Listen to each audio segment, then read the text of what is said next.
Greetings from BarefootLaw. My name is Dokas Mwebaza, and as we commemorate the 16 days of activism against gender-based violence against women and girls, what is your earliest memory of violence? I will start with you, and then maybe we'll move to Penny. Wow. I have many, but okay, I'll talk about my earliest one. I think it was in school. And this was a very good school. Our today we call them the international school. Ours was not international. It was purely government aided, but it was one of those very good schools. But we were whipped, whipped properly. That is like a Chiboko. But it was not, I mean, like, it was innocent. Someone thought they were disciplining you for failing an exam. A teacher would come in class, says, brains at work, you know. Today we are just going to do a quick solution. He puts an equation on the blackboard and says, quick answer. You can't answer, down. He whips you. And, you know, that was the norm. But we didn't think it was violence, you know.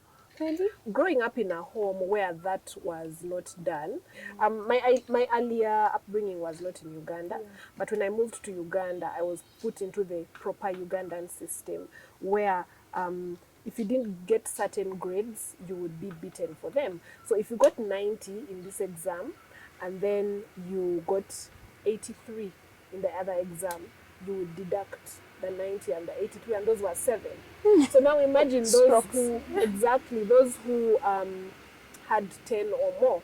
So it reached a point where I think from the word go, I've always been one who knew probably their rights, and I think that's one thing parents need to, you know, really do when it comes to uplifting their children's esteem and morale. I stood up to the teacher, and I was supposed to go down to be beaten, and I said no, because it's not what I knew, you see. So that was my first direct stance with violence, and because of that, he slapped me because I refused. And because of that, I ran out of the class, and I ran to the headmistress. Up till now, I've met her before, and she remembers that little girl who ran into her office. So yeah, that was my earliest. That's quite interesting and very brave of you, and commendable, by the way.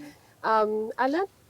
I grew up in a community that had so many people of different walks of life. Marjorie talked about defilement and sexual violence. These days it has a different name. There's defilement, there is also something called child-to-child sex. Growing up, I think my first real incident that I saw and it was violence that I had not seen before was something like that. Back then, they would call them bad manners. So you'd hear that. It was more of a societal kind of thing as opposed to legal. Don't be near that girl, she has bad manners. Don't be near that boy, he has bad manners. And I never quite understood that. This is actually as wrong as it should possibly get, that this is actually violence. There's an incident of violence taking place, and we were never meant to appreciate these things.